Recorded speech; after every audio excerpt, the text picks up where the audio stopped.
And Hezekiah sent to all Israel and Judah, and wrote letters also to Ephraim and Manasseh, that they should come to the house of Yahweh at Jerusalem, to keep the Passover to Yahweh the God of Israel. For the king had taken counsel, and his princes, and all the assembly in Jerusalem, to keep the Passover in the 2nd month. For they could not keep it at that time, because the priests had not sanctified themselves in sufficient number, neither had the people gathered themselves together to Jerusalem. And the thing was right in the eyes of the king, and of all the assembly. So they established a decree to make proclamation throughout all Israel, from Beersheba even to Dan, that they should come to keep the Passover to Yahweh the God of Israel at Jerusalem, for they had not kept it in great numbers in such sort as it is written. So the posts went with the letters from the king and his princes throughout all Israel and Judah, and according to the commandment of the king, saying, You sons of Israel, turn again to Yahweh, the God of Abraham, Isaac, and Israel, that he may return to the remnant that have escaped of you out of the hand of the kings of Assyria. And don't be like your fathers and like your brothers, who trespassed against Yahweh, the God of their fathers, so that he gave them up to desolation, as you see. Now don't be stiff-necked, as your fathers were, but yield yourselves to Yahweh, and enter into his sanctuary, which he has sanctified forever, and serve Yahweh your God, that his fierce anger may turn away from you. For if you turn again to Yahweh, your brothers and your sons will find compassion before those who led them captive, and will come again into this land. For Yahweh your God is gracious and merciful, and will not turn away his face from you, if you return to him.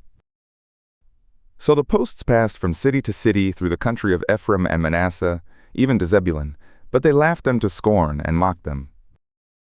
Nevertheless, certain men of Asher and Manasseh and of Zebulun humbled themselves, and came to Jerusalem.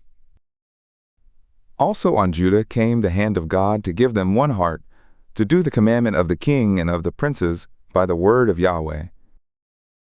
And there assembled at Jerusalem many people to keep the feast of unleavened bread in the 2nd month, a very great assembly. And they arose and took away the altars that were in Jerusalem, and all the altars for incense they took away, and cast them into the brook Kidron. Then they killed the Passover on the 14th day of the 2nd month, and the priests and the Levites were ashamed, and sanctified themselves, and brought burnt offerings into the house of Yahweh. And they stood in their place after their order, according to the law of Moses the man of God. The priests sprinkled the blood which they received of the hand of the Levites. For there were many in the assembly who had not sanctified themselves, therefore the Levites had the charge of killing the Passovers for everyone who was not clean, to sanctify them to Yahweh.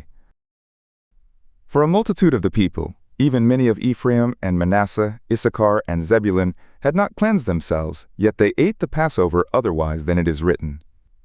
For Hezekiah had prayed for them, saying, The good Yahweh, pardon everyone that sets his heart to seek God, Yahweh, the God of his fathers, though he is not cleansed according to the purification of the sanctuary. And Yahweh listened to Hezekiah, and healed the people. And the sons of Israel, who were present at Jerusalem, kept the feast of unleavened bread 7 days with great gladness. And the Levites and the priests praised Yahweh day by day, singing with loud instruments to Yahweh. And Hezekiah spoke comfortably to all the Levites who had good understanding in the service of Yahweh. So they ate throughout the feast for the 7 days, offering sacrifices of peace offerings, and making confession to Yahweh, the God of their fathers. And the whole assembly took counsel to keep another 7 days, and they kept another 7 days with gladness. For Hezekiah king of Judah gave to the assembly for offerings 1,000 bullocks and 7,000 sheep, and the princes gave to the assembly 1,000 bullocks and 10,000 sheep, and a great number of priests sanctified themselves. And all the assembly of Judah, with the priests and the Levites, and all the assembly that came out of Israel, and the sojourners who came out of the land of Israel, and who dwelt in Judah, rejoiced. So there was great joy in Jerusalem.